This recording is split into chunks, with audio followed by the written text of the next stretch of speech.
Good afternoon, brothers and sisters of Christ. Welcome to another reading through the Bible series with Law of Christ Ministries.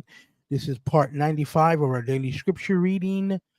Just want to say if anything looks or sounds different, I'm actually recording out of my laptop, my main computer. I don't know what happened this morning. I had to go get it looked at. So just want to apologize if anything looks or sounds different today. All right, we are continuing in the book of Deuteronomy, and let's go ahead and pray. Let's go ahead and read.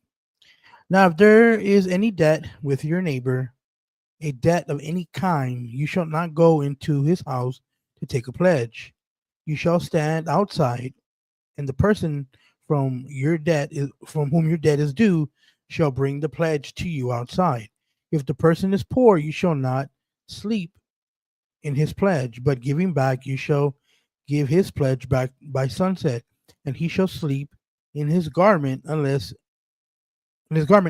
you, and to you shall be mercy before the Lord your God. You shall not unjustly withhold the wages of a needy and indignant person from your brothers or from the guests of your cities.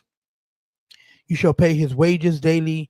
The sun shall not set upon it, because he is needy, and on it he has his hope. And he shall not cry to the Lord against you, and it shall be sin before you. Fathers shall not die for their children, and sons shall not be put to death for fathers. Each one shall die for his own sin. You shall not divert the justice of a guest and an orphan and a widow, and you shall not take widow's garment in pledge. And you shall remember that you were a domestic in the land of Egypt, and the Lord your God redeemed you from there. On account of this, I command you to do this thing. Now, if you harvest a harvest in your field and forget a sheaf in your field, you shall not return to take it. It shall be for the guest and the orphan and the widow, so that the Lord your God may bless you in all your works of your hands. And if you gather olives, you shall not return to glean what is behind you. It shall be for the guests and orphans and the widow. And you shall remember that you were a domestic in the land of Egypt. On account of this, I command you to do this thing. And if you harvest your vineyard, and you shall not reharvest it for things behind you, it shall be for the guest and the orphan and the widow. And you shall remember that you were a domestic in the land of Egypt. On account of this, I command you to do this thing. Now, if a dispute occurs between people, and they enter into litigation, and they judge and justify the righteous one and condemn the impious, then it shall be, if the impious is worthy of lashes, that you shall make him sit down before the judges, and they shall beat him in their presence according to his impiety. They shall beat him with the number 40. They shall not add, but if they add to beat him more beyond these lashes, your brother will be shamed before you. You shall not muzzle a threshing ox. Now, if brothers reside together and one of them dies, and there is no offspring to him, the wife of the deceased shall not be outside for a man not clothed. Her husband's brother shall go into her, and shall take for her for himself as a wife, and shall live with her. And it shall be that the child that she might bear shall be established from the name of the deceased, and his name shall not be blotted out of Israel. But if the man does not wish to take his brother's wife, then the woman shall go up to the gate of the council of the elders and say, my husband's brother does not want to perpetuate his brother's name in Israel. My husband's brother has been unwilling, and the council of elders of the city shall summon him and speak to him. And while standing, he should say, I do not wish to take her. And his brother's wife, having approached him in the presence of the elders, shall also loosen his sandal, the one from his foot, and shall spit in his face, and while answering shall say, Thus shall they do to the man who will not build up his brother's house. And throughout Israel his name shall be called, the house of him whose sandal has been pulled off. Now if men get into a fight together, a man with his brother, and the wife of one of them comes in to rescue her husband from the hand of the one who strikes him, and extending her hand, she sees his twins, You shall cut off her hand, your eye shall not be sparing toward her. There shall not be in a bag weight, large or small. There shall not be in your house measure, large or small. You shall have only a true and just weight, and you shall have only a true and just measure, so that you may be long lived in the land and the Lord your God is giving you as allotment. For everyone who does these things, everyone who acts unjustly is an abomination to the Lord.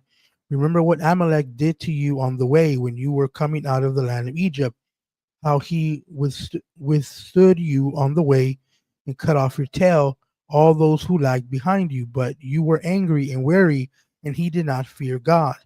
And it shall be when the Lord your God gives you rest from all your enemies who surround you in the land that the Lord your God has given you as an allotment to inherit, you shall blot out the name of Amalek from under the sky, and you shall not forget that it shall be if you come into the land that the Lord your God is giving you as an allotment, and you shall take possession of it and live in it, that you shall take from the first fruit of the fruits of the land, and the Lord your God is giving you, and put it in a basket and go to a place that the Lord your God may choose for his name to be called there.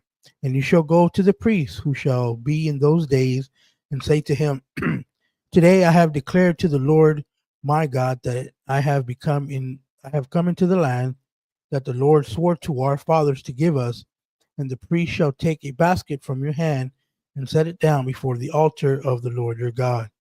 In reply, you shall say before the Lord your God, My ancestors abandoned Syria and went down into Egypt and sojourned there, few in number, and there he became a nation, great and numerous, many and great.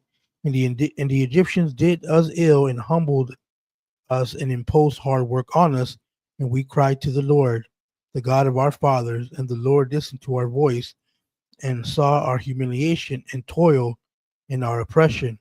And the Lord brought us out of Egypt with great strength and with a strong hand and a high arm and with great spectacles and with signs and with wonders. He brought us into the place and gave us the land, a land flowing with milk and honey. And now I have brought the first fruit of the produce of the land that you, O Lord, have given me, a land flowing with milk and honey, and you shall leave them before the Lord your God, and do obeisance before the Lord your God. And you shall rejoice in all the goods that the Lord your God gave them to you, and to your house, and the Levite, and the guest who is among you. Now, if you finish paying all the tithe of your produce in the third year, you shall give the second tithe to the Levite, and the guest, and the orphan, and the widow, and they shall eat within your cities and be filled. And you shall say before the Lord your God, I have cleansed the sacred portions from my house, and I gave them to the Levite, and the guest, and the orphan, and the widow, in accordance with all the commandments that you commanded me. I have not transgressed your commandments, nor have I forgotten, and I have not eaten from them in my grief. I have not enjoyed the fruits from them for something unclean. I have not given any of them to the dead. I have obeyed the voice of the Lord my God. I did just as you commanded me. Look down from your holy house, from the sky, and bless your people Israel in the land that you gave them, as you swore to our fathers to give us, a land flowing with milk and honey. All right, guys, we're going to stop there for today. Lord willing, we'll be back next time. God bless.